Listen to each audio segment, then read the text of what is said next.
untuk saya karena saya lapar. Tapi ketika Allah berkata as-shaumu li, langsung ditambah. As-shaumu li, puasa ini untukku. Allah tidak berhajat kepada puasa, tapi Allah berkata puasa ini untukku karena ada 3 alasan. Yang pertama, Allah kalau mau memuliakan sesuatu, dia nisbatkan sesuatu itu kepada dirinya.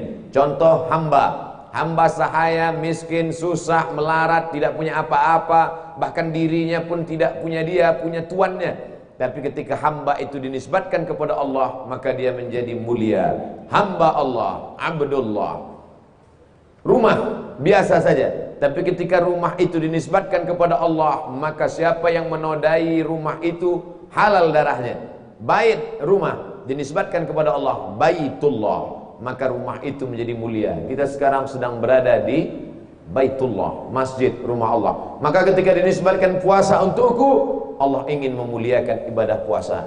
Kenapa amal yang paling afdal adalah puasa? Karena berpuasa tidak bisa riya. Kalau sholat orang bisa riya, mempertunjukkan. Kalau di kamar dia sholat, iftitah, fatihah, ayat, 1 napas tembus. Tapi begitu sholat di depan orang banyak, Allahu Akbar, lama sekali. Ditanya orang, apa ayat yang kau baca? Lama sekali, tegak berdiri. Qul huwallah. Kenapa lama? Ulang-ulang. Haji bisa riya, karena ibadah haji orang paling tahu. Tiap tahun selamatan, berangkatnya 2030. Tapi semua orang tahu. Setelah pulang, kalau tidak disebut nama, cemberut. Yang terhormat Bapak Haji.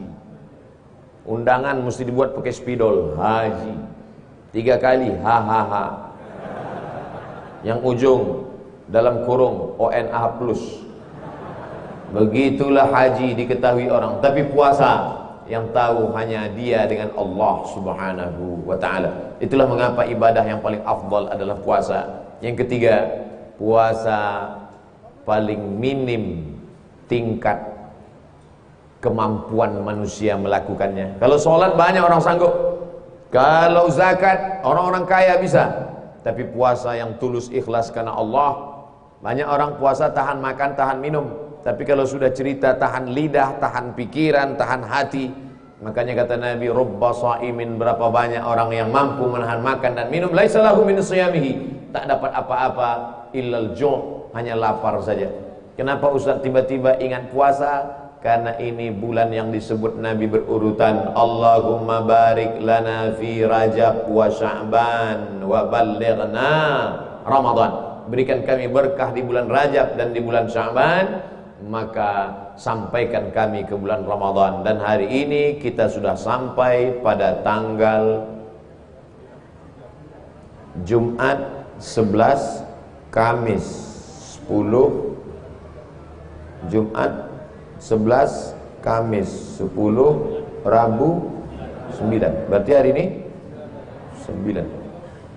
Kok Ustadz ingatnya 11? 11 Rajab ibu saya meninggal. Saya ingat bulan Rajab, bulan mengagungkan, memuliakan Allah SWT. Yang sanggup melaksanakan banyak-banyak puasa di bulan Rajab, puasa. Saya nggak bisa puasa Pak Ustadz. Kenapa? Usus saya sudah hilang setengah. Jadi operasi, nggak bisa lagi puasa. Sebentar-bentar lapar, sebentar-bentar lapar, sebentar-bentar lapar. Harus makan terus. Nggak bisa kamu puasa, nggak bisa. Banyak-banyak sholat sunat.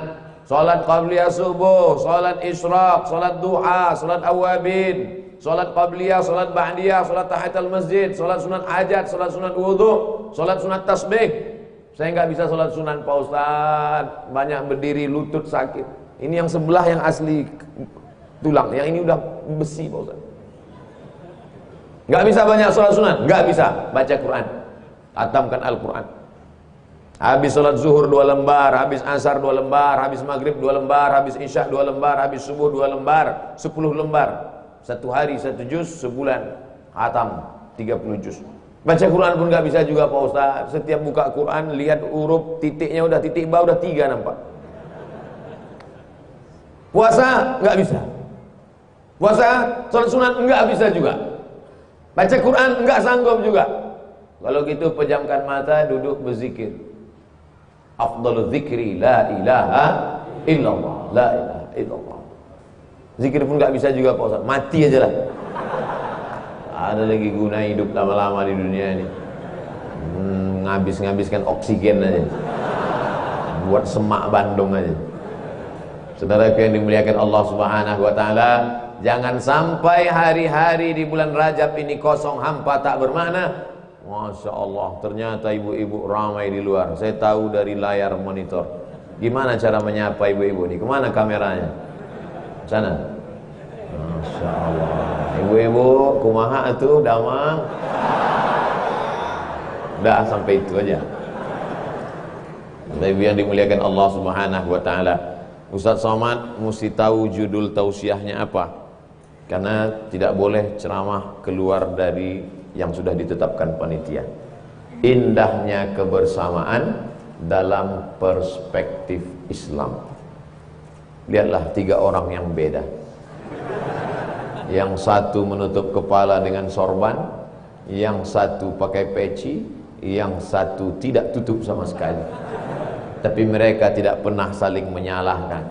Apakah yang pakai sorban mengatakan Nabi tidak pernah pakai peci? Kalau pakai peci bid'ah, wa kullu bid'atin dhalalah wa kullu dhalalatin finnar. Tidak. Apakah yang pakai peci berkata menutup kepala menjaga marwah? Siapa yang tidak menutup kepala maka tidak boleh diterima riwayat hadisnya. Maka kamu tidak menutup kepala, kenapa kamu berani bicara depan orang banyak? Tidak.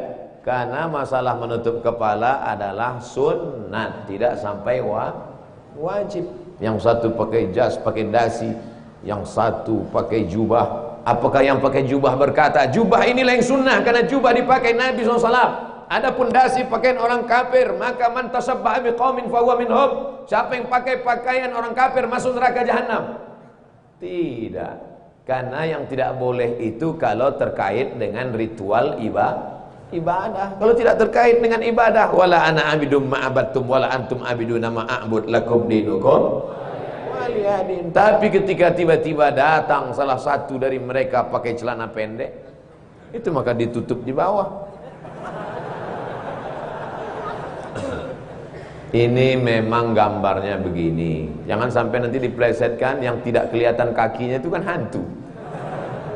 Ini memang gambarnya begini. Masya Allah, tabarakallah. Bapak Ibu yang dimuliakan Allah SWT, Ustadz Muhammad Elfandi LCMA, Ustadz Bilal At-Taki, adik Ustadz Hanan At-Taki. Masya Allah, tabarakallah. Jauh lebih muda aslinya daripada gambarnya. Kami sudah lama tak jumpa, dulu sama-sama di Pekanbaru, Riau. Hari ini dipertemukan kembali, bertemu di dunia, bersahabat di dunia, bertetangga di surga. Amin. Tidak ada hadisnya, saya dapat di grup WhatsApp. Sab'atun yudhilluhumullahu fi zillihi. Ada 7 golongan yang akan mendapatkan naungan Allah ketika tidak ada tempat berlindung, tidak ada tempat bernaung. Matahari sejengkal dari ubun-ubun. Ada yang panas tenggelam karena peluh keringatnya sampai ke lutut. Ada yang sampai ke pinggang, ada yang sampai ke dada, ada yang sampai ke leher. Tenggelam semuanya. Tapi ada yang adem, ayam, tentram, nyaman, tenang karena dia mendapat naungan singgasana arasy Allah. Siapa dia? Rajulani, 2 orang. Tahabba fillah, berkasih sayang karena Allah. Ijtama'a alaih, bertemu karena Allah. Wa tafarraqa alaih, berpisah pun karena Allah. InsyaAllah kita termasuk dalam golongan itu insyaAllah. Dicari oleh Allah Subhanahu wa taala, ainal muta'abbuna bi jalali, mana orang yang dulu berkasih sayang karena aku. Selama ini kita mencari orang penting, mencari Pak RT, mencari Pak RW untuk nyurus KTP.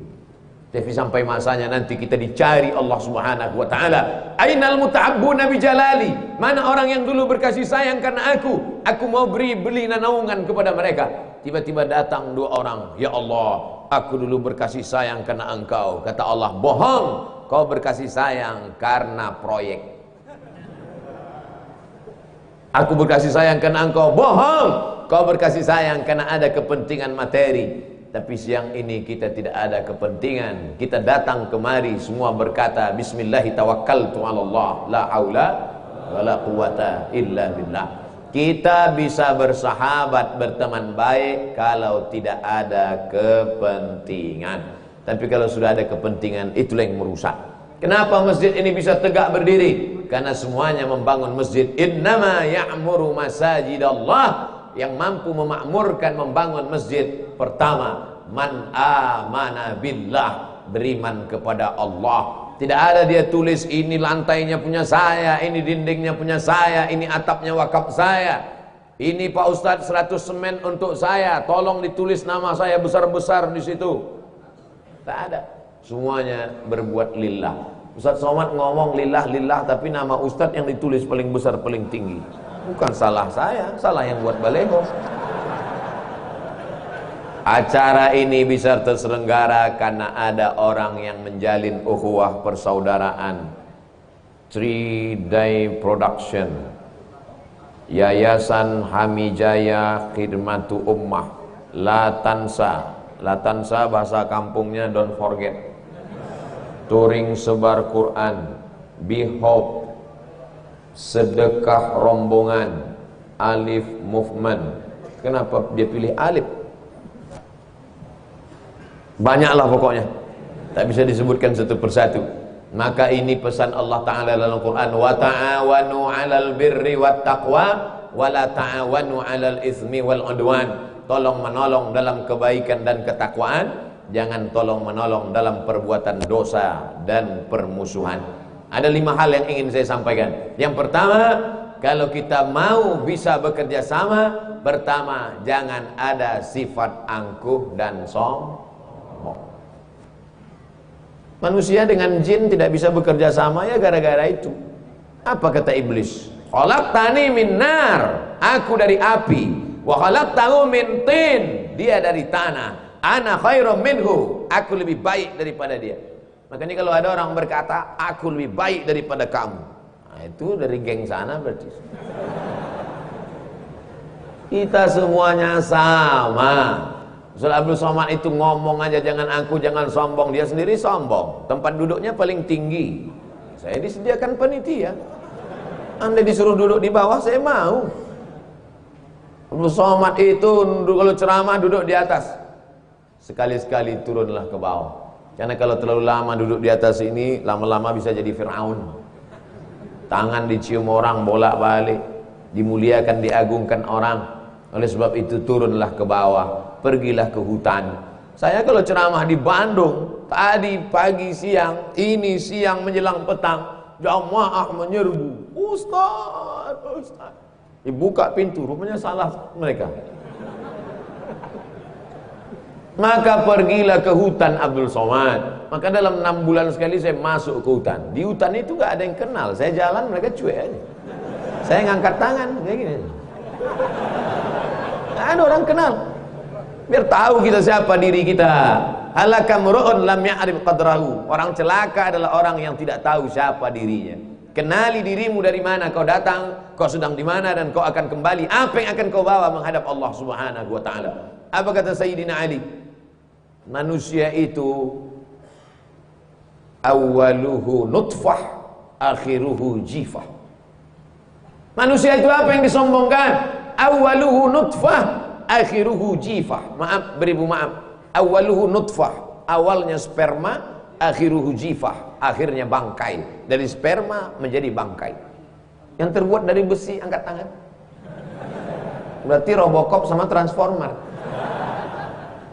Kita ini awaluhu jifah, dan berakhir menjadi bangkai, santapan cacing tanah, akan dimakan tanah. Yang disombongkan itu apa? Oleh sebab itu maka sadar diri, tahu diuntung. Apa yang akan kita bawa menghadap Allah Subhanahu wa taala. Kalau masing-masing mengagungkan, membanggakan dirinya, kita tidak akan bisa bekerja sama. Alhamdulillah, pengurus masjid kita terdiri dari berbagai macam suku dan bangsa. Begitu saya masuk tadi ke dalam, Ustaz Somad, saya orang Padang, Minangkabau. Oh, saya tahunya ini Jawa Barat. Ternyata ada orang Sumatera Barat. Kita kenal, kita tahu, maka kita bisa saling hormat menghormati. Ustaz Bilal At-Taki dari Sumatera, paling atas Aceh, di bawah Aceh Medan, di bawah Medan Riau, berurutan. Jadi kalau urutan lebih tinggi Ustaz Bilal At-Taki, Ustaz Somad level 3. Yang kedua, setelah kita sadar kita dari mana, kita mesti kenal adat istiadat orang. Maka muncullah tata krama sopan santun. Yang kita ejek sepelekan orang. Saya tidak mau menikahkan anak saya dengan orang Sumatera, jatuh derajat saya. Kenapa gitu, Pak? Masa dari emas langsung jadi tulang? Kalau kita tidak kenali suku, bangsa dan bahasa, la yutraku kullu. Tidak bisa kau ketahui semuanya, paling tidak sebagiannya. Kenal baik-baik. Ini datang orang Sumatera menikah dengan orang Jawa Barat. Begitu sampai kemari, dia bertamu ke rumah menantunya. Punten. Kata menantunya di dalam, mangga. Salah kau, aku bawa salak, kau bilang mangga. Kita kenali bagaimana adat istiadat orang. Kami di sana kalau menunjuk tempat, mana masjidnya, Pak? Sana. Di mana pasar, Pak? Sana. Tapi orang di sini lain. Di mana, Pak?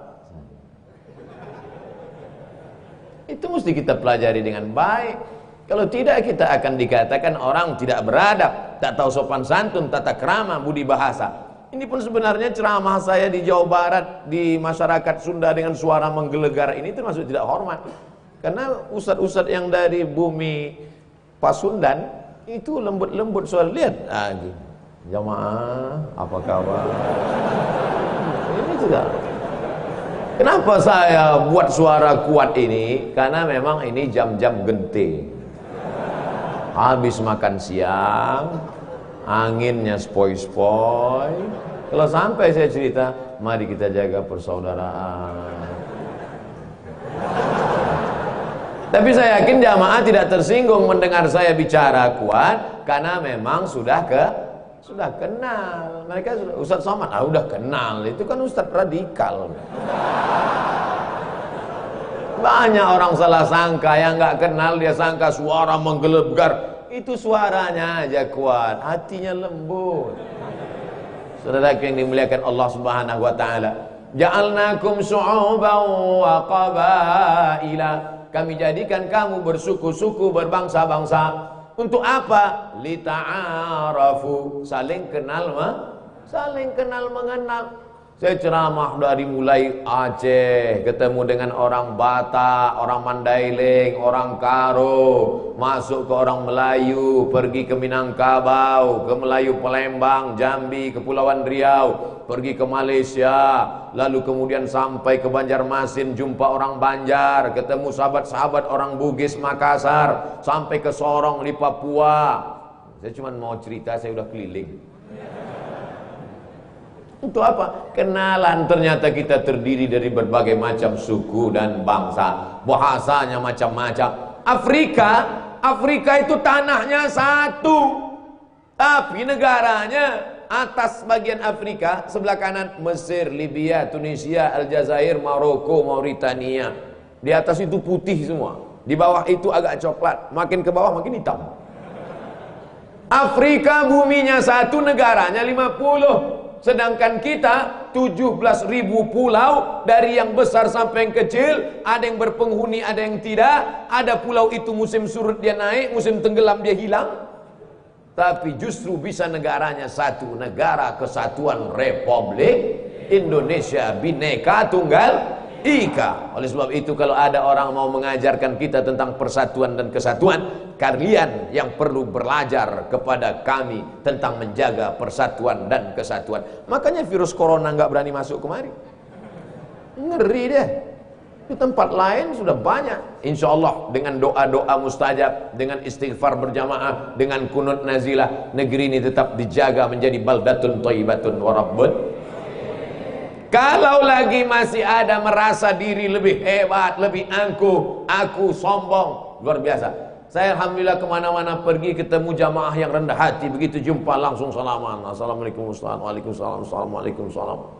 Kadang di tempat orang yang sombong mana mau dia ngulurkan tangan, begitu ketemu langsung masuk kantong, senyum aja nggak mau, tangan masuk kantong, wajah mendongak ke atas, gerimis, baru tahu, hidung pesek. Sekarang banyak orang tidak mau salaman, tapi alasannya jelas, karena takut virus. Tidak mau senyum, ya nggak kelihatan, orang pakai masker. Tapi alhamdulillah jamaah semuanya, mudah-mudahan kita tetap dijaga Allah Subhanahu wa taala. Bapak Ibu yang dimuliakan Allah Subhanahu wa taala, setelah kita sadar diri kita datang dari mana, bahwa kita dari air yang hina, bahwa kita bukan apa-apa dan bukan siapa-siapa, setelah itu kita kenali suku, bangsa, bahasa, adat istiadat kita bersama, barulah kemudian bahwa kita punya cita-cita yang sama. Cita-cita apa? Mencari ridha Allah Subhanahu wa taala. Menjadi pengurus masjid bukan ingin menjadi saya ketua masjid. Loh, Ustaz kok ngomong gitu? Saya ketua masjid. Saya ini ketua masjid. Saya ketua masjid Ibadur Rahman. Tugas saya tanda tangan surat aja. Ustaz, ini ada surat, tanda tangan. Ini ada surat Pak Ustaz, tanda tangan. Ini ada surat Pak Ustaz, tanda tangan. Isinya Ustaz udah baca? Belum. Apa isinya? Jamaah mau minjam duit, saya batalkan. Karena ini duit masjid, duit umat, bukan duit saya. Sekarang banyak pengurus masjid dengan bangganya membacakan, alhamdulillah, sebelum khatib naik mimbar hari Jumat ini, mari kita bacakan perolehan infak, zakat, wakaf, sedekah kita selama sepekan ini. Masjid kita alhamdulillah 200 juta. Bangga. Duit siapa? Itu duit umat, pakai untuk kepentingan kemaslahatan masjid. Ini duit masjid banyak, jamaah duduk di atas semen, pulang masuk angin, gembung. Belikan ke karpet. Lebih baik masjid ngomongkan, masjid kita hutang. Semua jamaah nunduk. Berapa kali saya ceramah di masjid, karpetnya tebal, berdiri saya di depan, tenggelam kaki saya saking tebal. Masya Allah, tabarakallah. Gak lama saya ceramah, datang surat dari belakang, mohon Ustadz penggalangan dana, karpet masih hutang. Tapi alhamdulillah sudah 20 menit saya ceramah, kertas belum ada datang. Berarti memang masjid ini gak punya hutang.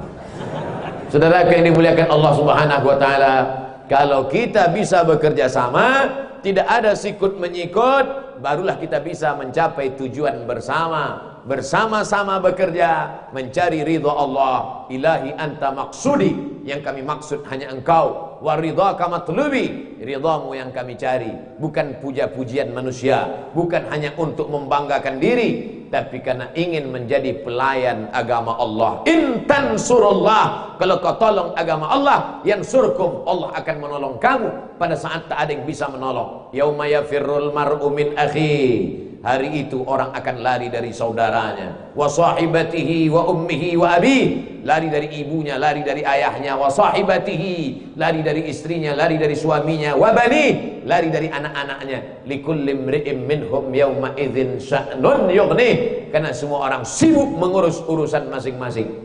Tapi ada yang akan menolong kita. Mana? Setiap orang yang membangun sejengkal tanah yang dia wakafkan, yang tidak bisa memberikan tanahnya, yang dulu memberikan lampu, AC, kipas angin, kosen, pintu, jendela, yang tidak bisa karpet, sound system, kamera, tidak juga bisa ikut bergotong royong memberikan tenaga, tidak juga bisa memuji, memberikan pujian, sanjungan, ucapan terima kasih, tidak juga bisa mati dalam keadaan su'ul khatimah. Saudara yang dimuliakan Allah Subhanahu wa taala, kalau bisa kau berikan bangun satu masjid, dilarang bersedekah di masjid ini. Ada nggak masjid seperti itu? Ada. Nanti Bapak Ibu umur panjang, badan sehat, pergi ke Mesir insyaallah. Amin.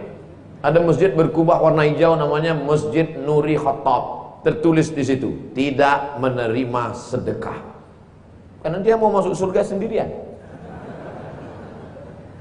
Masjid-masjid lain tidak sanggup membangun masjid sendirian, bekerja sama. Kamu tanah wakafnya, kamu dindingnya, kamu jendelanya, kamu atapnya. Terus yang lain ini nanya, terus Ustadz, saya tanda tangan prasastinya.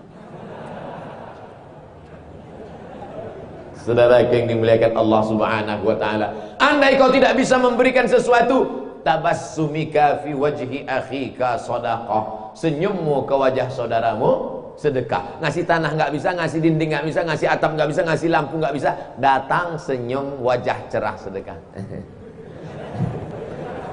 Udah nggak ngasih tanah, nggak ngasih semen, nggak ngasih sedekah, datang petantang tenteng. Ini kelihatannya tiangnya miring ini. Ini nggak bener ini. Kalau ada yang model begini, antukkan kepalanya ke tiang. Jangan. Saudara yang dimuliakan Allah Subhanahu wa taala, jangan angkuh, jangan sombong supaya kita bisa berjalan bersama. Kenali adat istiadat sifat pribadi orang. Ada orang itu yang kalem, diam, enggak banyak ngomong. Tapi jangan kita katakan sombong, memang bawaannya begitu. Diam aja. Kamu kenapa? Memang bawaan saya dulu. Kamu kenapa? Panas dalam. Kamu biasa lancar ngomong, hari ini kok diam? Saya sakit. Badanmu sehat, sakit apa? Saya malu ngatakannya. Sakit apa? Nanti kamu ketawa. Enggak, janji. Oke, sakit apa? Udah sebulan nggak bisa kentut. Kan janji nggak ketawa, ketawa. Saudara yang dimuliakan Allah Subhanahu wa taala, jangan ada suudzon. Setelah kita kenal bersama, tujuannya sama, barulah kita tetapkan. Kita bersama ketua, sekretaris, bendahara, seksi-seksi yang mengurus, yang mengundang, yang menjemput, yang menyiapkan makanan, minuman, semuanya, sound system, kamera. Lalu kita bekerja sama. Tapi tidak semuanya tampil ke depan. Yang tampil ke depan hanya yang ada di baleho ini saja. Padahal yang membuat acara ini terwujud, terselenggara, siapa yang paling besar jasanya? Itu yang masang tenda di luar. Tapi tidak ada gambar pasang tenda di sini. Berapa kali saya ceramah di masjid, gambar semua ketua, sekretaris, bendahara. Ya nggak apa-apa, orang yang nyetak baleho duit dia. Tapi hari ini saya tidak tahu mana gambar ketua, mana sekretaris, mana bendahara. Yang ditulis adalah gambar. Dan yang paling tinggi dibuat Ustadz Abdul Somad. Mereka sebenarnya cuma ingin menyenangkan hati. Biarlah badan kau kurus, tapi kami buat kau tinggi di atas. Idkhalus surur fi qulubil mu'minin, menyenangkan hati orang beriman. Senangkan saja hatinya, insya Allah Allah akan senangkan hatimu. Lapangkan hati orang lain, insya Allah Allah akan lapangkan pula hatimu. Apalah sulitnya itu? Bapak Ibu yang dimuliakan Allah Subhanahu wa taala, tujuan hidup kita tidak lain semuanya adalah mencari ridha Allah. Yang kaya, cari ridha Allah dengan hartamu. Yang punya kekuasaan, cari ridha Allah dengan jabatan kekuasaanmu. Dengan ini DPRD, bupati, wakil bupati, wali kota, gubernur mengeluarkan peraturan daerah, pergub, peraturan gubernur, peraturan bupati, anak-anak sekolah pendidikan agama dibebaskan biaya pendidikan. Setuju? Yang bilang setuju itu yang punya jabatan aja. Setujunya itu adalah motivasi. Karena pejabat-pejabat itu dalam dunia demokrasi dipilih oleh rakyat. Kalau rakyatnya peduli agama, mencari ridha Allah, dia pilih anggota dewan, dia pilih DPD, dia pilih DPR RI, DPRD, DPRD kabupaten kota provinsi, maka insya Allah dengan ini, dengan jabatannya, anggota dewan mengeluarkan peraturan daerah, semua penggali kubur diberangkatkan umroh. Banyak yang mau jadi penggali kubur. Banyak orang nggak peduli, Pak. Tapi mereka ikhlas karena Allah. Dia gali 2 meter kali 1 meter, masuk ke dalam 170, dimasukkan ke dalam. Dia cuma dikasih nasi bungkus. Pernah kita peduli pada mereka? Sampai sekarang mereka belum ada komunitasnya. Belum ada Persatuan Penggali Kubur Indonesia. Ketua, sekretaris, bendahara, seksi-seksi, nggak ada. Kalau ada tolong lapor, biar kita adakan audisi. Tapi mereka beramal karena Allah. Apa pernah ada masyarakat minta bantu, Ustadz Somad, tolong Ustadz ceramah di kampung kami, apa masalahnya? Penggali kubur mogok. Enggak ada. Mereka beramal karena Allah. Tapi sampai masanya kau akan diminta tanggung jawab, tuntutan di akhirat. Kenapa kau tidak pernah memperhatikan mereka? Ibu-ibu yang memandikan jenazah, mereka tetap ikhlas karena Allah. Kadang hanya dikasih kain, dikasih makanan, dikasih baju. Mereka pulang, mereka senang, mereka happy. Tak pernah mereka unjuk rasa lalu mogok sehingga semua jenazah dimandikan di dorsmil. Nggak ada. Maka kalau kau punya jabatan kekuasaan, pakai tanda tanganmu untuk menolong mereka. Kalau kau punya harta benda, kumpulkan mereka. Itu yang akan menolong. Ini semua harta kau tumpuk, kau bangun rumah megah, kau belikan mobil mewah. Begitu kau mati meninggal dunia, tinggal semuanya. Ada orang mati bawa rumah? Mana ada. Berapa rumah kamu? 4 Pak Ustaz. Isinya 1. Mana rumahnya semua? Yang satu saya kontrakkan, yang satu kau buatkan rumah wakaf tahfiz Quran. Itulah rumah yang akan kau bawa mati menghadap Allah Subhanahu wa taala. Berapa kamarnya? Ada 4 Pak Ustaz. Satu kamar bisa diisi berapa orang? Bisa diisi 3 orang Pak Ustaz. Kalau kasurnya lantai dibuat 2, maka bisa diisi 4. Maka 4 kamar, 4 kamar, 4 kamar, 4 kamar, 4 kamar kali 4 orang. Berapa itu? Memang kalau belum makan siang payah mikir ya. 16 orang anak tahfiz Quran sudah selamat. 3 tahun mereka belajar di sana, hafal Al-Quran. Mati engkau, terang kuburmu, lapang barzahmu. Karena anak itu pasti mengulangi hafalan Qurannya 1 hari 2 juz. Mereka yang hafal Quran itu mengulangi hafalannya 1 hari 2 juz. 1 bulan 2 kali khatam. 1 tahun 48, 24 kali khatam. Belum lagi khatam bulan Ramadan, mengalir pahalanya. Ini rumah kontrakan sana, sewakan ini, kontrakan ini, habis dipegang istrinya semua duitnya, mati. Diambil brownies. Hari ini Bapak boleh tersenyum, tapi dalam perjalanan pulang Bapak mulai mikir, betul juga. Tapi ibu-ibu jangan takut, saya bukan provokator. Jangan gara-gara ini Bapak lalu nggak mesra lagi. Mama, pantasan kamu selama ini ya udah disiapkan brownies ya, bukan itu maksudnya. Tapi yang dimuliakan Allah, siapa itu orang yang cerdas? Orang cerdas bukan yang IP-nya 4. Orang yang cerdas bukan orang yang hebat otaknya. Kata Nabi, orang yang cerdas al-kayyis, orang yang cerdas mandana nafsahu, yang mampu menekan hawa nafsunya, wa amila lima ba'dal maut. Dia berpikir apa investasi yang dia siapkan setelah mati. Itu tujuan hidup kita Bapak Ibu. Menjadi pengurus masjid, tujuannya apa amal kita setelah mati.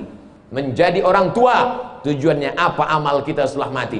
Anak-anak muda yang hadir ini, insya Allah inilah yang akan mendoakan orang tuanya, Rabbighfirli wali walidayya warhamhuma kama rabbayani shaghira. Saya bangga hari ini, karena yang hadir ini saya lihat banyak yang muda-muda. Mustahil mereka datang ke masjid kalau orang tuanya memberi makan haram.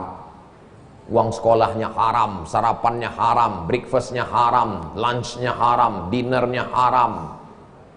Haram, otaknya pun haram. Mati masuk neraka jahanam.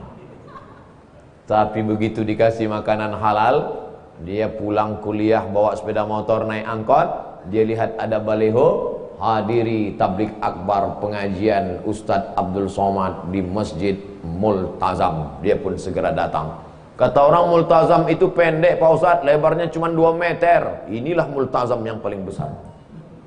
Multazam tempat terkabulnya doa yang hanya dari Hajar Aswad ke pintu Ka'bah. Mau masuk ke sana 4,7 juta jamaah haji yang mau berdoa di situ. Banyak orang yang sholat di depan multazam itu salamnya cuma 1. Assalamualaikum warahmatullahi wabarakatuh. Doa di situ. Ustaz Somad, katanya dinding Ka'bah itu wangi. Iya. Kenapa waktu itu saya nggak wangi? Kamu berdoanya matanya terbuka apa tutup? Tertutup. Berarti kamu di belakang orang Afrika.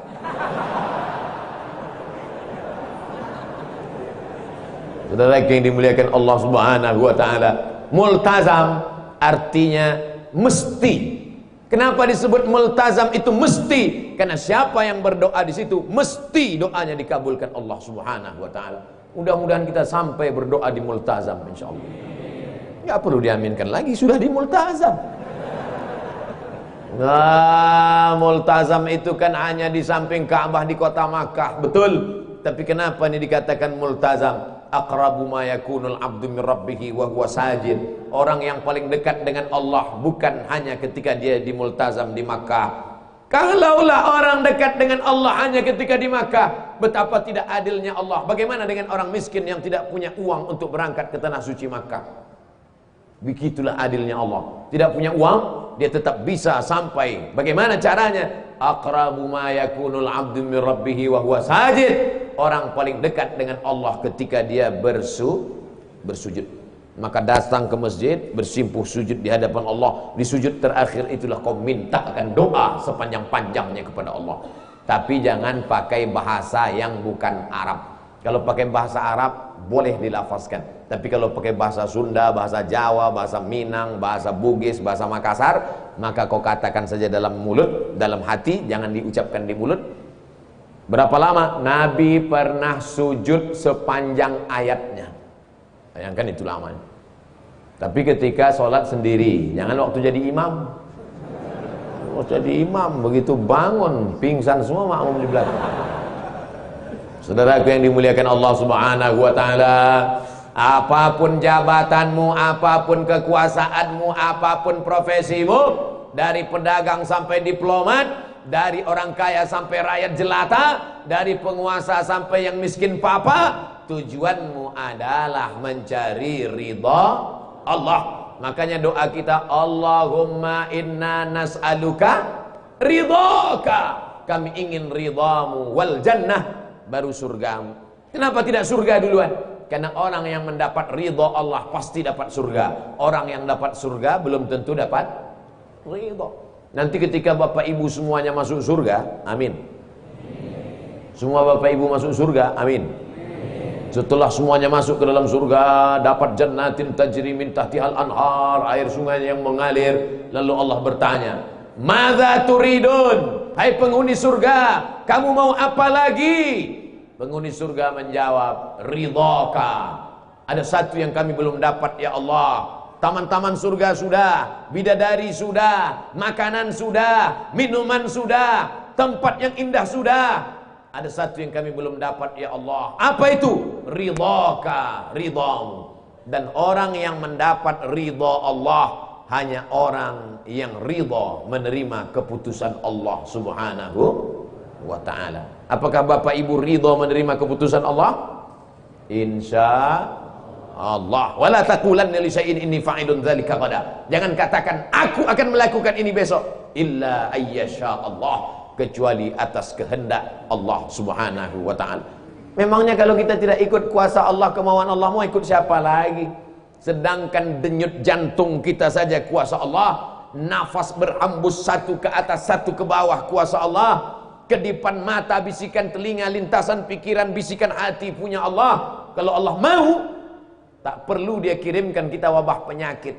Berapa banyak orang minum kopi batuk mati, digigit nyamuk mati. Innama amruhu idza arada syai'an ayaqula lahu kun, mati. Sombong, gagah, perkasa, menjadi penguasa arba'ami'ati sana, empat mi'ah ratus, sana tahun, mi'ah sana 400 tahun. 400 tahun itu berapa periode itu? Berapa kali pilkada itu? 400 tahun jadi penguasa. Datanglah Nabi menyampaikan risalah kepada dia. Apa kata Nabi? Sembahlah Allah. Apa dia jawab? Ar-Rabbun ghairi, Ar-Rabbun ghairi, apakah ada Tuhan selain aku? Ternyata orang kalau terlalu lama berkuasa, dia merasa dirinya Tuhan. Padahal dia Tuhan. Ar-Rabbun ghairi, apakah ada Tuhan selain aku? Sombong, aku merasa diri lebih hebat, lebih tinggi, lebih kaya, lebih gagah, lebih perkasa. Apakah ada Tuhan selain aku?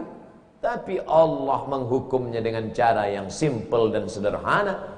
Allah tidak kirimkan kepada dia malaikat Jibril, Allah tidak datangkan malaikat Israfil. Dikirim Allah hanya seekor makhluk yang kecil. Innallaha la yastahi an yadriba mathalan ma ba'udatan fama fawqaha. Allah tidak malu membuat perumpamaan makhluk yang kecil, ba'udatan, nyamuk. Makanya kalau mau ngasih nama anak lahir, cari di Quran, tapi jangan asal buka aja. Ini banyak orang nggak ngerti bahasa Arab, lahir anak, buka Quran. Nanti mana lafaz yang kulihat itu jadi nama anakku. Buka, tuh, Ba'udoh. Siapa nama anaknya? Siti Ba'udoh. Nyamuk. Innallaha la yastahyi an yadriba mathalan ma ba'udatan fama fawqaha. Allah tidak malu menciptakan seekor makhluk yang kecil hina, nyamuk.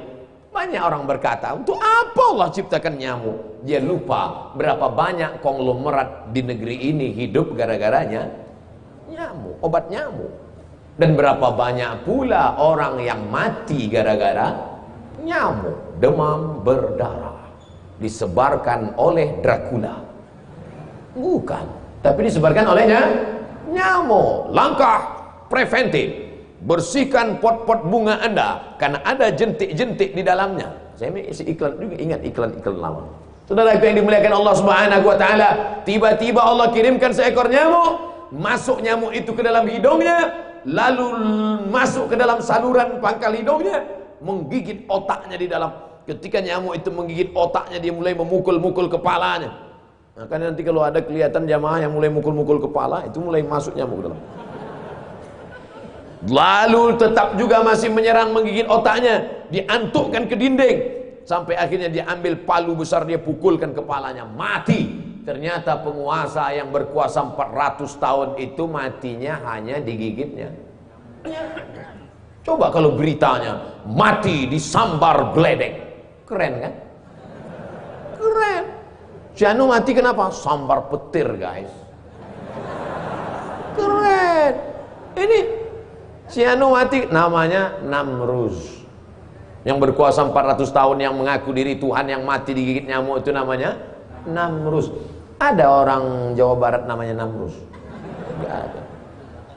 Belum pernah saya ketemu sepanjang-panjang dalam perjalanan ceramah, belum pernah ketemu. Assalamualaikum Pak Ustadz, kenalkan nama saya Namruz. Walaupun dia pernah berkuasa, walaupun dia orang paling kaya, walaupun dia orang paling hebat, 400 tahun menguasai seluruh dunia, tapi orang tetap tidak mau mengambil namanya. Kenapa? Karena tujuan hidupnya bukan mencari ridha Allah, memperturutkan hawa nafsunya. Oleh sebab itu anak-anak muda sekalian, sesuai dengan kuliah kalian masing-masing, gantungkan cita-citamu setinggi langit. Mudah saya ceramah cerita langit di sini karena memang langit dekat. Gantungkan cita-citamu setinggi langit, tapi kakimu tetap nginjak ke bumi. Karena kalau kakimu nggak nginjak, dua kemungkinan: pertama sombong, kedua hantu setan. Kalian tetaplah mahasiswa yang tawaduk dan rendah hati. Di mana kalian pergi menghormati orang tua, membanggakan. Kalau belum sanggup membahagiakan orang tua, jangan pernah menyusahkan mereka. Siap? Ini banyak anak-anak muda ini pulang ke rumah nyusahkan aja. Tertulis di keningnya, troublemaker. Belum dia pulang kampung, baru namanya aja muncul ke handphone, kumat darah tinggi emaknya.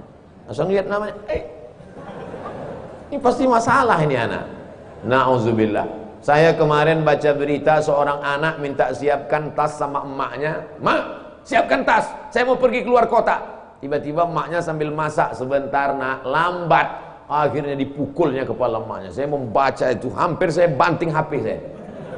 Untung saya ingat ini HP banyak nomor di dalam. Masih ada anak durhaka pada orang tua hari ini. La ilaha illallah Muhammad Rasulullah. Ingatkah engkau 9 bulan 10 hari kau di dalam perutnya? Bukan kau di dalam tabung gas 9 kilo. 2 tahun kau disusukannya. Walaupun kau sekarang sudah bapak-bapak, sudah orang tua, tetap mengalir darahnya dalam badanmu. Sampai mati kau tetap adalah anaknya. Di dalam badannya engkau adalah bagian dari tubuhnya. Kau tinggal di dalam badannya 9 bulan 10 hari. Setelah itu kau keluar disusukannya.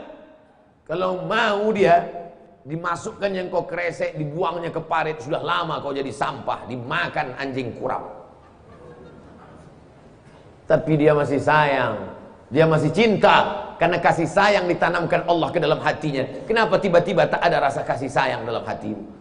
Oleh sebab itu, Masya Allah, tabarakallah, anak-anak muda yang hadir ke masjid ini adalah anak-anak yang berbakti kepada orang tua, Insya Allah. Bapak-bapak pejabat bisa mencari ridha Allah dengan jabatannya. Bapak-bapak yang kaya bisa mencari ridha Allah dengan kekayaannya. Kalian anak muda, jabatan belum ada, kekayaan masih belum nampak. Apa yang bisa kalian buat? Ridha Allah fi ridhal walidain. Ridha Allah terletak pada ridha orang tua. Wa sukhutullah fi sukhutil walidain. Murka Allah terletak pada murka kedua orang tua. Yang keempat, kita bisa bekerja sama kalau kita tidak sikut menyikut. Kalau mampu jadi imam, maju ke depan. Kalau tidak sanggup jadi imam, siap jadi makmum. Kalau suaramu bagus, kumandangkan azan. Kalau suaramu tak bagus, bersihkan WC. Jangan diletakkan di depan menendang ke belakang, diletakkan di belakang menanduk ke depan. Kalau ada di antara jamaah begitu mentalnya, diletakkan di belakang, nanduk ke depan. Diletakkan di depan, nendang ke belakang. Sabar. Idul Adha. Bismillahirrahmanirrahim. Allahu Akbar. Itu yang sesuai sama dia. Sifat-sifat kebinatangan itu dibuang pada saat hari raya Idul Adha. Semua orang ikut menyaksikan penyembelihan. Perempuan yang selama ini di rumah, waqarna fi buyutikunna, jangan keluar rumah, tetap di rumah. Tapi pada saat menyembelih hewan kurban, Aisyah ikut, Fatimah ikut dengan Sayyidina Ali bersama Sayyidina Hasan, Sayyidina Husain melihat penyembelihan. Makanya kita pun semua datang ke masjid, baik yang ikut motong maupun yang cuma bawa kupon. Semuanya hadir, semuanya ikut megang. Ada yang megang badan sapi, ada yang megang ekornya, ada yang megang telinganya. Banyak sapi itu yang mati bukan karena dipotong tapi stres. Banyak sekali yang datang. Saudara yang dimuliakan Allah Subhanahu wa taala, apa maknanya? Di badan kita ini ada sifat-sifat kebinatangan. Menanduk ke depan, menendang ke belakang, menyikut ke kiri, menyundul ke atas, menyipak ke bawah. Maka buang sifat-sifat kebinatangan itu.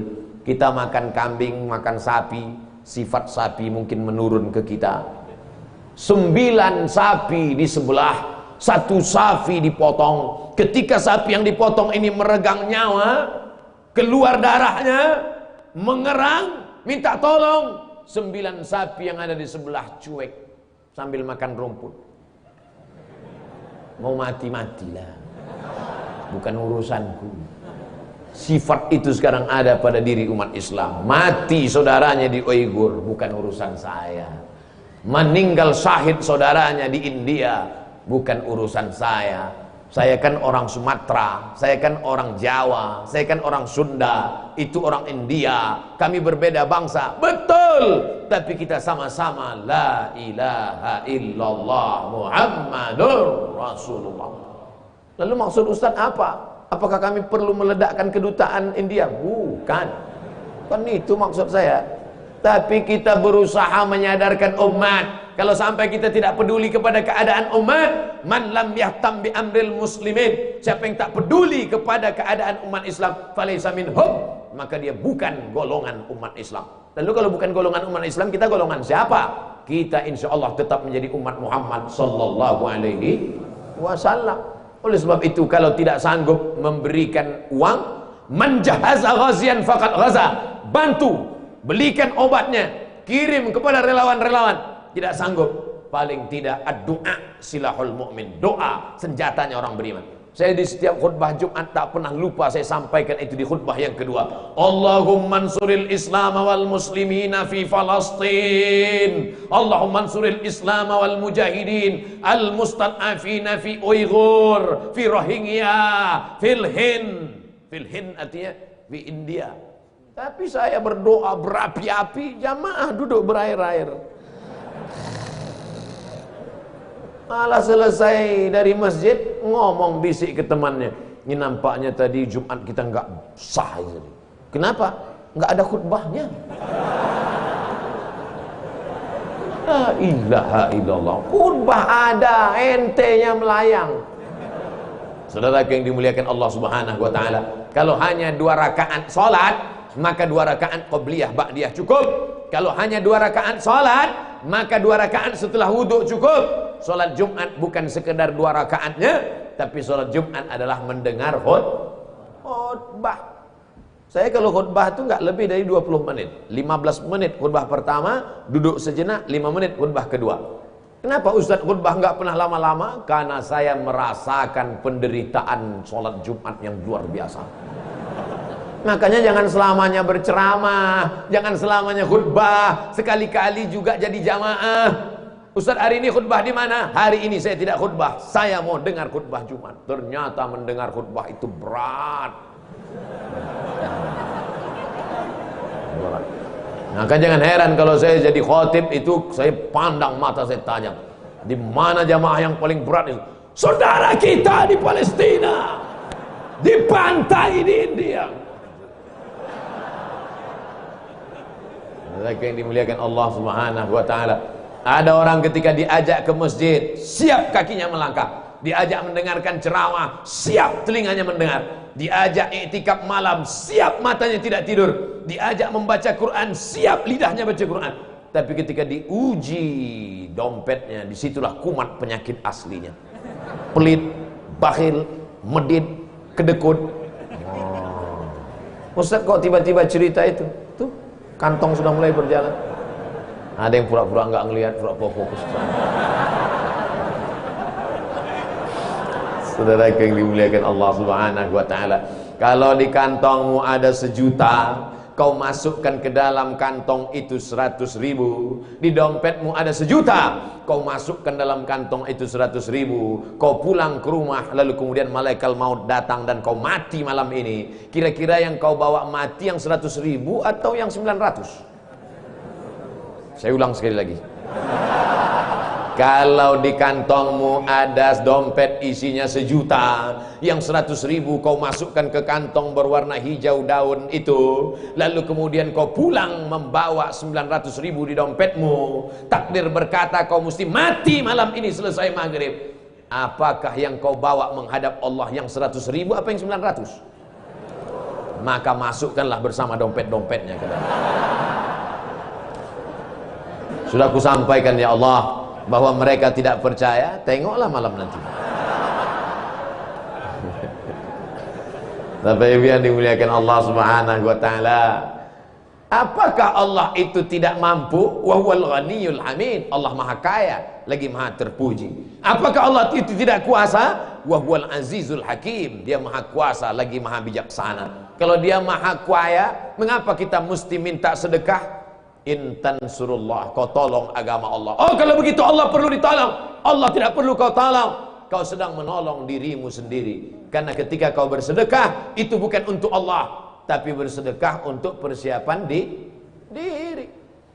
Yang mewakafkan tanah masjid ini, senanglah dia di alam barzah. Kalau hidup dia, hidupnya tenang. Allah menurunkan ketenangan ke dalam hatinya. Wallazi anzala sakinata fi qulubil mu'minin. Dia yang menurunkan ketenangan ke dalam hati orang beriman. Inna syaitan, setan qad ya'isa an ya'budahul musallun. Setan sudah putus asa kalau melihat orang sholat. Begitu setan datang ke masjid Multazam, langsung dia masuk dari pintu, nggak baca doa. Setan itu kalau masuk masjid nggak baca doa.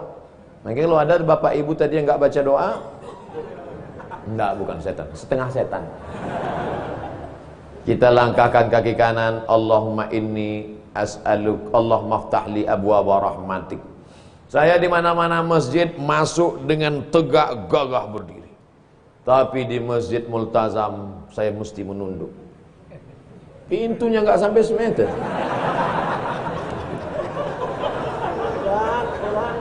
Itu pelajaran Bapak Ibu, kalau mau dihormati orang, buatlah pintu pendek di rumah.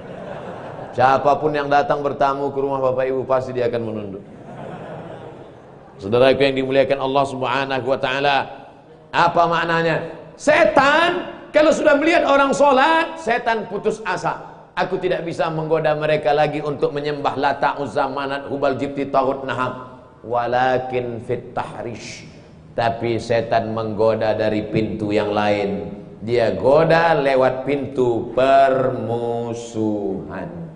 Sesama orang yang sholat, imamnya sama, kiblatnya sama, bacaannya sama, fatihahnya sama, tapi dalam hatinya bercokol, sikut menyikut. Masuk masjid yang dilihat bukan shop, tapi yang dilihat lawan saya di mana. Oh, dia di sana, saya di sini. Dia di sini, saya di sana. Tom and Jerry. Sampai akhirnya suatu hari lupa ngelihat karena masbuk, langsung sholat. Allahu Akbar. Baru sadar rupanya dia di sebelah. La tanaza'u, jangan berikhtilaf.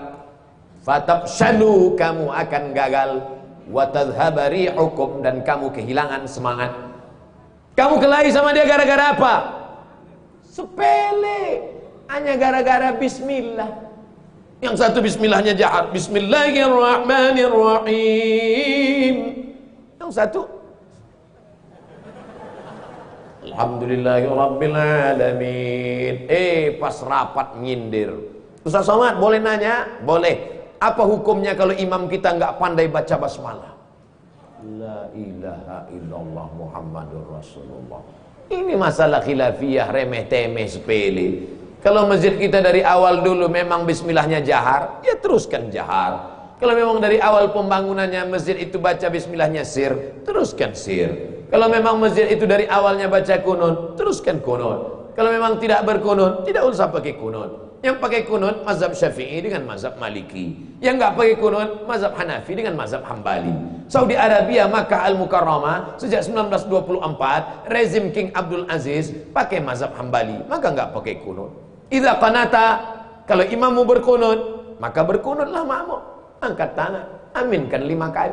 Allahumma hdina fi man hadain, amin. Wa afina fi man afain, amin. Wa tawallana fi man tawallait, amin. Wa barik lana fi ma a'tain, amin. Wa qina bi rahmatika syarra ma qadain, amin. Sisanya kalau kau hafal ikut baca. Fa innaka taqdi wa la yuqda 'alaik wa innahu la yadhillu man walayt wa la ya'izzu man 'adait. Tabarakta rabbana wa ta'ala. Falakal hamdu 'ala ma qadait. Nastaghfiruka wa natubu ilaik. Tutup dengan selawat. Wa sallallahu ala sayyidina Muhammadin nabiyil ummi wa ala alihi washabbihi wasallam. Kalau enggak hafal diam aja. Enggak perlu kau gerak-gerakkan mulut. Hanya supaya disangka temanmu kau hafal. Karena kita mencari ridha Allah, bukan mencari ridha teman. Tapi kalau saya diundang ceramah di suatu kota, saya nggak tahu masjid ini gimana awalnya, saya nggak mau maju jadi imam. Ustaz, silakan jadi imam. Lebih selamat daripada kita masuk ke dalam khilafiyah. Apa yang dicari ini? Mau menunjukkan diri lebih hebat, lebih alim, lebih berilmu, atau mencari ridha Allah Subhanahu wa taala? La yudkhilal jannata ahadukum amaluhu. Kamu tidak masuk surga karena amalmu. Banyak pun amal kita nggak masuk surga. Engkau masuk surga bukan karena amalmu. Wala ana, aku pun masuk surga bukan karena amalku tuh Rasulullah. Lalu masuk surga karena apa? Illa ayyataghammadani Allahu bi rahmatih. Masuk surga karena ridha dan rahmat Allah. Tapi jangan gara-gara ceramah ini besok adik-adik nggak sholat subuh, dibangunkan ayah ibunya nggak sholat, nah langsung bangun. La yudkhilal jannata ahadakum amaluhu. Kamu masuk surga bukan karena amalmu. Tarik selimut lagi. Bismika Allahumma ahya Allah. Kita tetap sholat subuh berjamaah ke masjid, tetap hadir pengajian dengan para habaib, alim ulama, guru-guru. Tujuannya untuk mencari ridha dan rahmat Allah. Buka Quran pertama kali yang disebut rahmat, Bismillahirrahmanirrahim. Ada orang mati yang didoakan rahmat, Allahumma ighfir lahu warhamhu. Doa di antara dua sujud minta rahmat, Rabbighfirli warhamni. Ya Allah, berikanlah kami rahmat. Amin. Ada ibu-ibu satu diam aja dia. Ibu enggak minta rahmat. Aku udah dapat, kata dia. Rupanya nama suaminya Pak Rahmat. Bapak Ibu yang dimuliakan Allah Subhanahu wa taala. Tadi saya mulai tausiah pukul 1 tepat. Sekarang sudah sampai jam 2 sesuai yang tertulis di botol 600 ml. Tapi Ustadz baru sampaikan 4. Yang kelima apa? Kita akan bisa bekerja sama kalau saling mendoakan. Selesai tausiah, tanya jawab, habis itu Ustadz Somad pulang. Tidak tahu entah kapan kita akan berjumpa, tapi kita tidak berpisah karena kita tetap bersama dalam doa. Jadi kami doakan Ustaz Somad, doanya pakai ring 1 ayah ibu, Rabbighfirli wali walidayya warhamhuma kama rabbayani shaghira. Ring 2 anak dan istri, Rabbana hab lana min azwajina wa dzurriyyatina qurrata a'yun waj'alna lil muttaqina imama. Ring 3 teman, sahabat dan tetangga, Rabbana ighfir lana dzunubana wa li ikhwanina alladzina sabaquna bil iman wa la taj'al fi qulubina ghillan lil ladzina amanu rabbana innaka ra'ufur rahim. Ring 1 udah, ring 2 udah, ring 3 udah. Ustaz Somad ring 4. Matikan Ustaz Somad dalam husnul khatimah. Tak lebih tak kurang daripada itu. Apa ibu yang dimuliakan Allah Subhanahu wa taala? Ustaz enak aja tadi pakai bahasa Arab. Kami enggak hafal bahasa Arab. Doa enggak usah pakai bahasa Arab, pakai bahasa Indonesia. Ya Allah ampunkan ring 1, ring 2 dan ring 3.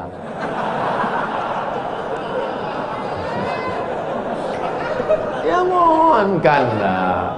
Doa itu enggak boleh sampai enggak jelas begitu. Itu namanya doa abstrak.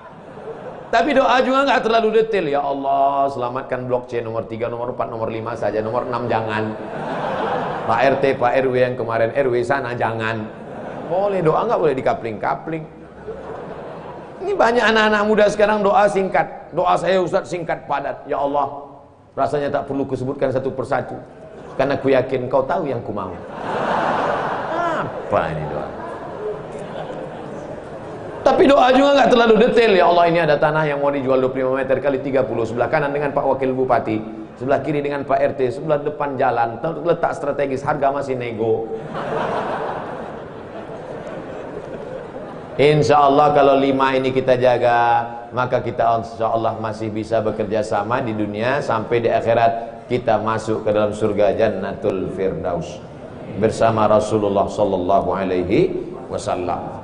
Jamaah yang masuk surga, kloter nomor 30. Jamaah Masjid Multazam Bandung. Yang pertama masuk ketua, sekretaris, imam, security, panitia, pemasang baliho, umbul-umbul, kameramen, masuk semua. Yang mengupload ke Instagram, Twitter, BBM, WhatsApp, masuk semua. Tamu-tamu VVIP belakangan, masuk semua. Ustaz Abdul Somad paling ujung. Pas ditanya, ini jamaah multazam? Enggak. Kenapa masuk sini? Pernah ceramah sekali, masuk. Itulah gunanya bersama dengan orang-orang soleh. Kita jawab pertanyaan. Seringkali teman yang berbeda agama mengucapkan selamat ketika Idul Fitri. Bagaimana sikap kita untuk membalas hal seperti ini agar tidak dicap sebagai kelompok yang sempit dan fanatik buta?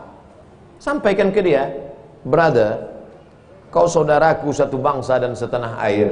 Aku tidak bisa mengucapkan selamat Natal karena bagi kami Nabi Isa itu bukan Tuhan, dia adalah Nabi utusan Allah. Dan bagi kami dia tidak lahir tanggal 25 Desember.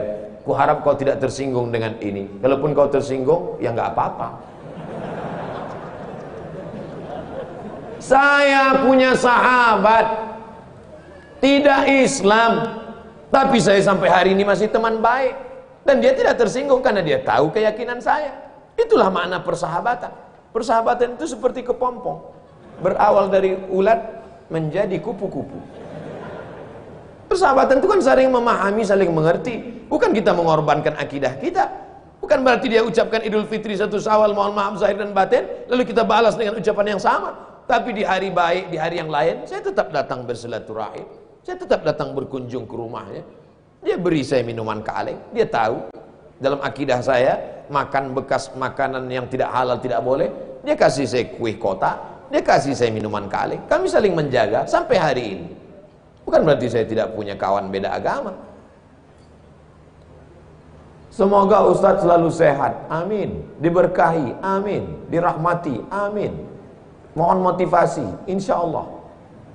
Pemuda yang berhijrah terkadang merasa putus asa karena selalu teringat dosa di masa lalu. Kalau kau masih ingat dosa, alhamdulillah.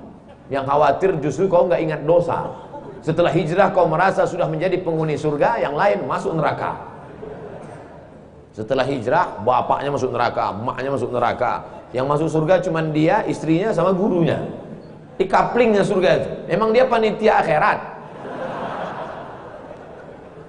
Orang yang diterima taubatnya ketika dia mengenang dosa-dosanya di masa lalu, maka hatinya hancur lebur, air mata tak tertahan menetes. Itu orang yang taubat nasuha. Ini sekarang punya banyak juga yang hijrah ini. Ustaz, saya ini dulu nakal, kartu kuning sudah datang. Banyak juga saya ketemu orang yang sudah hijrah taubat. Apa kata dia? Ustaz, saya ini semua minuman sudah saya minum, semua perempuan sudah saya rasa, dari Afrika sampai Eropa. Ente taubat apa bangga? Dosa kok bangga? Ini yang taubatnya diterima Allah SWT. Rasa takut kepada Allah. Apa tujuan puasa 30 hari? Ya ayyuhalladzina amanu kutiba alaikumusyamu kama kutiba alal ladzina min qablikum la'allakum takut. Wahai engkau saudaraku, engkau sudah punya rasa takut dalam hati. Dengan bekal takut inilah engkau akan masuk ke dalam surga Allah Subhanahu wa taala. Ada orang minta jasadnya dibakar, abunya di laut, dihanyutkan. Kenapa? Karena dia takut. Sebelum zaman Nabi Muhammad SAW, karena dia takut kepada Allah. Kata Allah Subhanahu wa taala, karena dia takut kepada aku, masukkan dia ke dalam surga aku. Makanya di antara doa, Allahumma qasim lana min khasyatika ma tahulu bainana wa baina ma'asi. Tanamkan rasa takut ke dalam hati kami, sehingga dengan rasa takut itu kami tidak jadi melakukan perbuatan dosa. Pak Ustadz, tadi saya ke mall, terus tiba-tiba datang cewek ngasih nomor, dia ngajak saya jalan, terus tiba-tiba datang rasa takut saya, Pak Ustadz. Akhirnya saya nggak jadi jalan. Takut sama siapa? Sama suaminya.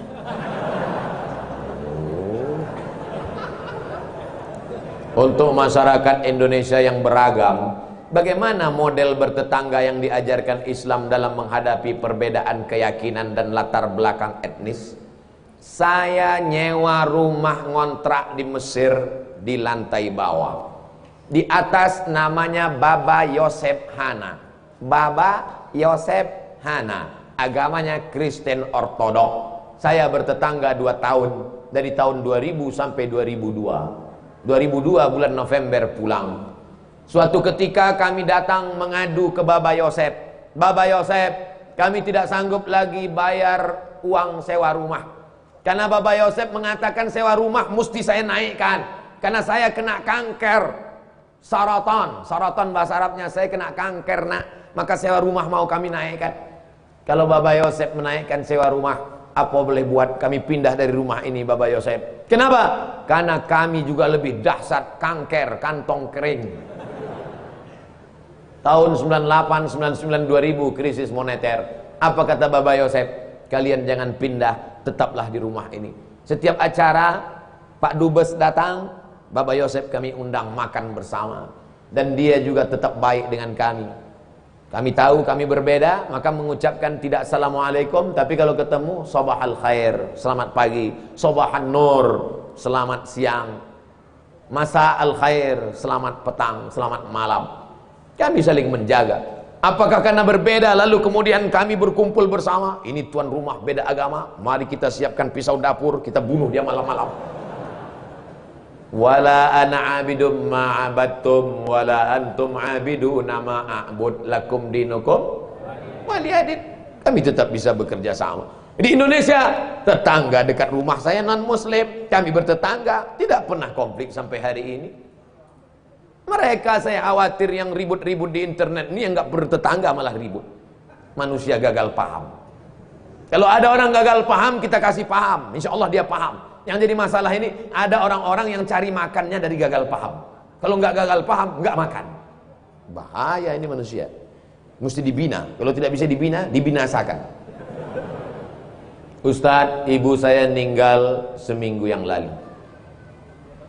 Ibu saya meninggal hari Jumat ini 11 Rajab setahun yang lalu. Sampai hari ini belum hilang sakitnya. Apalagi kalau seminggu yang lalu. Saya mohon doanya agar ibu saya ditempatkan di tempat terbaik di sisi Allah. Nanti di akhir majelis, bukan hanya ibu engkau saudaraku, ibu kita semua. Dulu makin berjalan hari itu makin lama dia makin berkurang. Di antara yang menenangkan hati ini adalah banyak-banyak berkirim doa. Habis setiap solat, Allahumma firlaha warhamha wa'afiha wa'afu anha. Kalau kau sanggup baca sekhatam Quran, bacakan sekhatam. Tak sanggup sekhatam, baca Yasin. Tak sanggup Yasin, baca Fatihah. Fatihah tak juga sanggup, parah kali.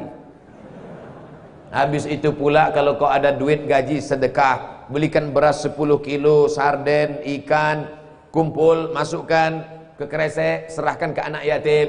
Sebutkan, ni anak yatim tolong doakan almarhumah ibu saya. Di mana dulu tempat dia solat, kau buka sajadah solat kau di situ, menenangkan hati.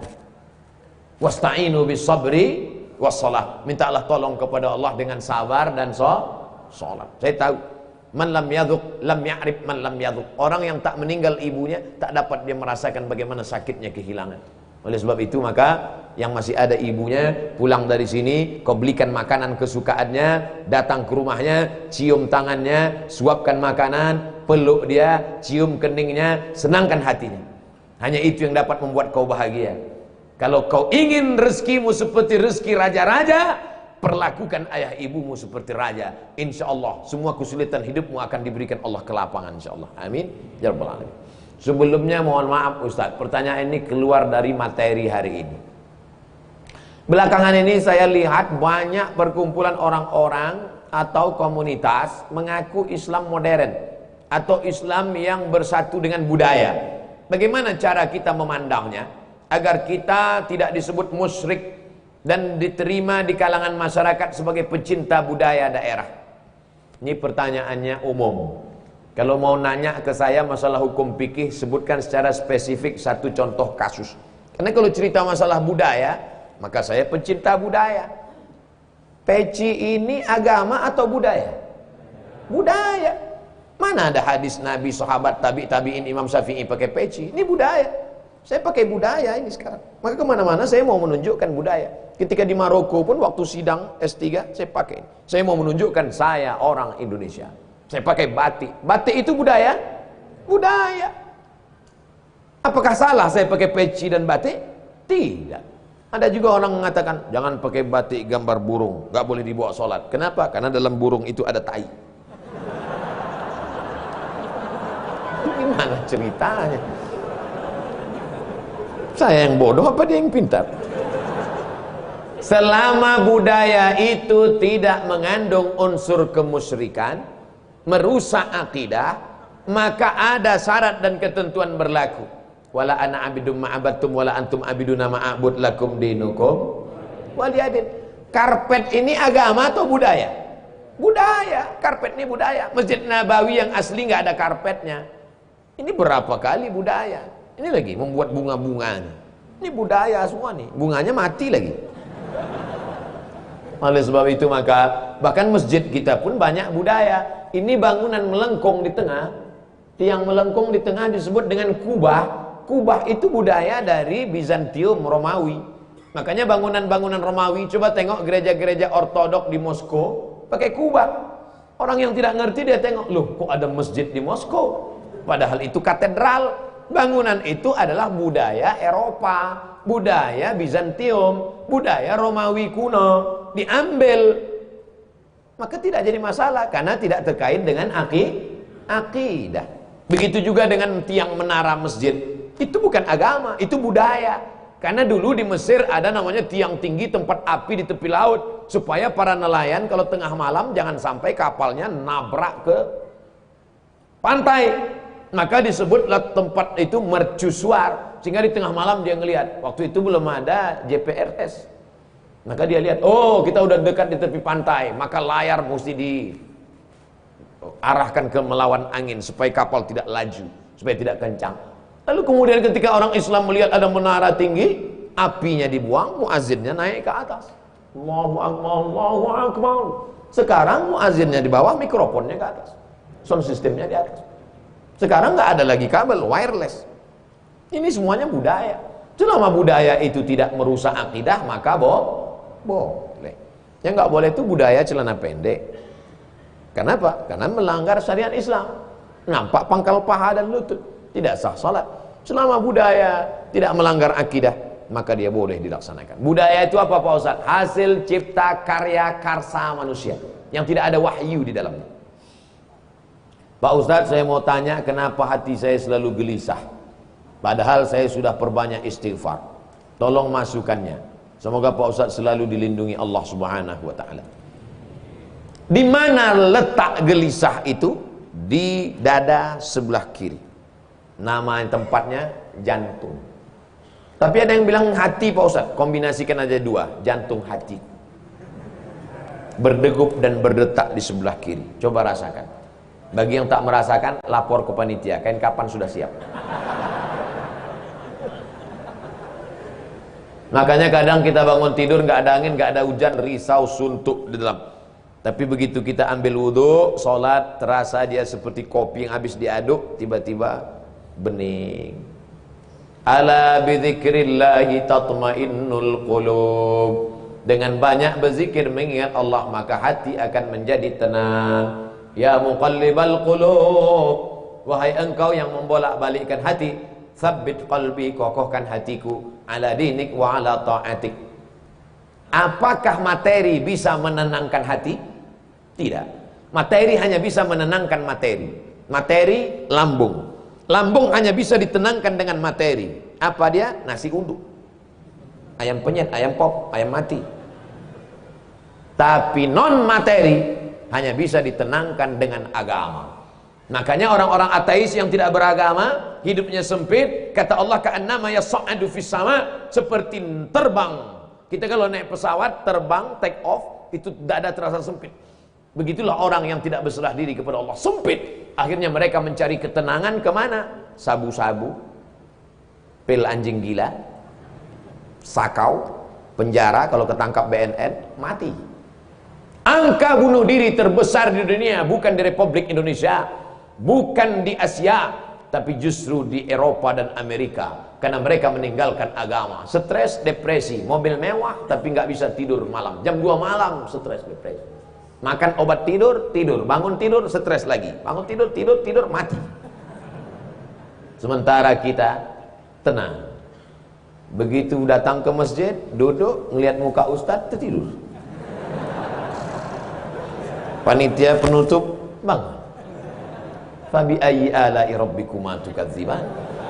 Nikmat tidur apalagi yang kau dustakan? Orang barat setengah mati makan pil tidur supaya bisa tidur. Nama penyakitnya insomnia. Orang kita baru melihat. Berikut ini mari kita dengarkan tausiah. Demikianlah tausiah ini saya sampaikan. Kurang apa lagi? Maka kalau ada teman di sebelah tidur, biarkan. Dia sedang mensyukuri nikmat Allah SWT. Jadi Pak Ustadz jawabannya, perbanyak zikir. Siapa yang bersolawat 1 kali 1 hari 1000 kali, maka sebelum mati dia melihat tempatnya dalam surga. Siapa yang meriwayatkan itu? Ditulis oleh Syekh Ali Jum'ah, Mufti Mesir. Diriwayatkannya dari beberapa riwayat kitab-kitab sahih. Jadi kau berapa kali istighfarnya? Coba amalkan ini. 1 kali 1000 kali. 1 hari 1000 kali. Beli tasbih yang ujungnya ada 10, 100 kali betul. Allahumma sholli ala sayyidina Muhammad wa ala ali Muhammad. Allahumma sholli ala sayyidina Muhammad. Kadang-kadang belum sampai 200 kau udah tertidur. Bangun lagi, sambung lagi. Allahumma sholli. Malu bawa tasbih, pakai tasbih digital yang pencet itu. Allahumma sholli. Allahumma sholli ala. Tapi pelan-pelan. Kadang ada yang pakai tasbih itu. Allah. Macam makan bakwan kepanasan. Bagaimana hukumnya mengambil uang suami tanpa persetujuan suami untuk ditabungkan demi kepentingan rumah tangga? Ini namanya gerakan ibu-ibu kreatif. Ketika Nabi Muhammad SAW sedang duduk di atas bukit Sofa pada tahun 8 Hijrah, rekonsiliasi kota Makkah, Nabi pulang ke kota Makkah. Maka ketika Nabi sedang duduk, datang seorang perempuan. Nama perempuan itu Hindun. Dia tutup wajahnya karena dia malu kepada Nabi. Hindunlah dulu yang mengunyah jantung Hamzah karena dendam kesuma. Lalu Hindun berkata, suamiku inna Aba Sufyan rajulun syahih. Wahai Rasulullah, suamiku itu Abu Sufyan orangnya pelit, medit, kedekut, bakhil. Apa lagi? Bapak ibu hafal seterusnya. Apa kata Nabi SAW? Ambillah uang dia selama untuk mencukupi kebutuhan engkau dan anak-anakmu. Ini kabar gembira bagi ibu-ibu sekalian. Tapi ingat, mencukupi. Nah, standar di Bandung saya tidak tahu berapa keperluan, karena beda harga makanan di Bandung dengan di Riau. Kalau di Bandung ini standarnya 3 juta, tiba-tiba si bapak cuma ngasih 1 juta, ibu boleh ambil 2 juta lagi. Sambutan yang luar biasa. Mana dalilnya? Itu ayat bapak ibu bapak baca waktu akad. Wa ashiruhunna bil ma'ruf. Pergaulilah mereka dengan ma'ruf. Ma'ruf diambil dari kata urf. Urf artinya tradisi setempat. Dasar pengambilan hukum dalam Islam ada 10. Quran, hadis, ijma', qiyas, syar'u man qablana, saddu zara'i, qaulus sahabi, istihsan, istishab. Urf. Urf artinya standar umum di kota Bandung berapa. Kalau umumnya di Bandung ini 5 juta, ternyata selama ini dia kasih 2, berarti ibu bisa ambil 3 menurut standar dan ketentuan berlaku. Tapi lebih dari ini tanggung dosanya, saya nggak ikut-ikutan. Saya nggak mau nanti terhalang masuk surga gara-gara ini. Abdul Somad masuk Jannatul Firdaus. Begitu udah mau masuk, datang bapak-bapak dari Bandung nuntut. Saya nggak mau gara-gara ini. Di lingkungan tempat tinggal ada anak yatim. Kita insya Allah bersedekah. Tapi di saat ada keluarga yang sangat butuh bantuan, gimana Pak Ustadz? Wal jari dzil qurba wal jaril junubi. Ada tetangga tapi enggak kerabat, tapi ada tetangga dan ada hubungan kerabat keluarga, maka yang didahulukan adalah yang ada hubungan kerabat. Itu kaedahnya. Baik dalam hal membantu maupun dalam hal pergi kondangan. Undangan hari Ahad ada 5. Bagaimana kita menyusun skala prioritasnya? Yang pertama tetangga kerabat. Habis itu tetangga tidak kerabat. Habis itu teman sekantor. Ring 1, ring 2 gitu. Dalam hal ini boleh nepotisme. Sekarang orang enggak. Kalau ada undangan 5, yang pertama pejabat, orang kaya, tetangga yang miskin enggak punya apa-apa, yang kira-kira cuma makan sayur sama telur ayam. Ini enggak benar. Oleh sebab itu dalam hal bantu dulu keluarga. Tapi sekarang orang lebih mau bantu orang lain daripada bantu keluarga. Kenapa kamu lebih mau bantu orang lain daripada keluarga? Kalau bantu orang lain pujiannya melambung. Kalau bantu keluarga, masa cuma ngasih segini? Oleh sebab itu maka setiap keluarga membantu keluarganya, skala prioritas, tapi setelah itu tetap membantu fakir miskin, anak yatim. Ara'aitalladzi yukadzibu biddin? Tahukah kamu siapa itu orang yang mendustakan agama? Orang yang mendustakan agama bukan orang sekuler liberal.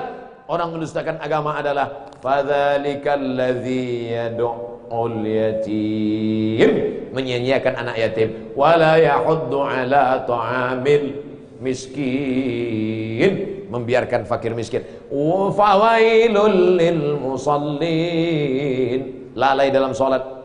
Alladzina hum an salatihim sahun, alladzina hum yura'un, riya, wa yamna'unal ma'un, melarang orang berbuat baik, tolong menolong. 5 ini mudah-mudahan kita tidak termasuk dalam pendusta agama.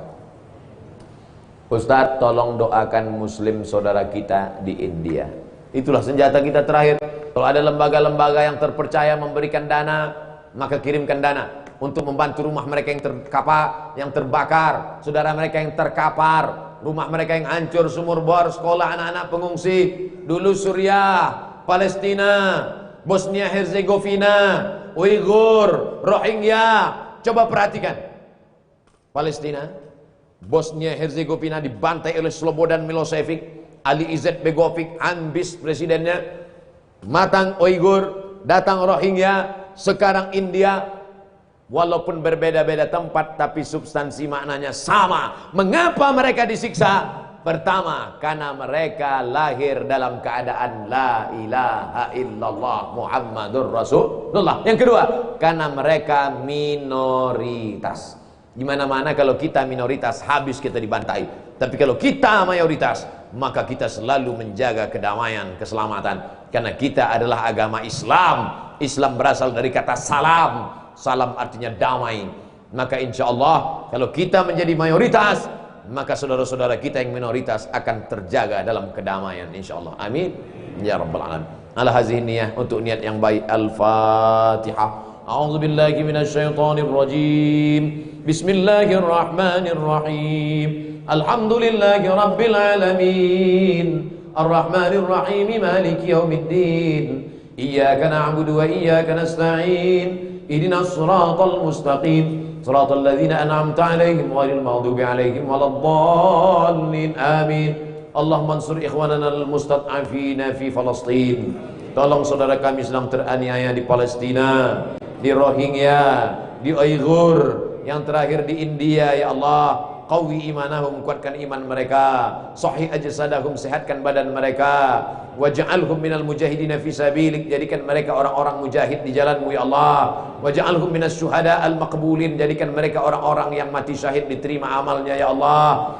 Allahumma dafa'an al-ghala wal waba wal fahsya wal riba wal zina wal munkar. Selamatkan negeri kami dari segala malapetaka, bencana, riba, zina, narkoba, perbuatan keji dan munkar. Rabbana ighfir lana dzunubana, ampunkan dosa kami, wali abaina, ayah kami, wali ummahatina, ibu kami yang sudah meninggal dunia, ampunkan dosanya, lapangkan kuburnya, terangi makamnya Allah. Yang masih hidup, sehatkan badannya, panjangkan umurnya, buat mereka istiqomah ya Allah. Wali man hadarana, semua yang hadir di majelis ini.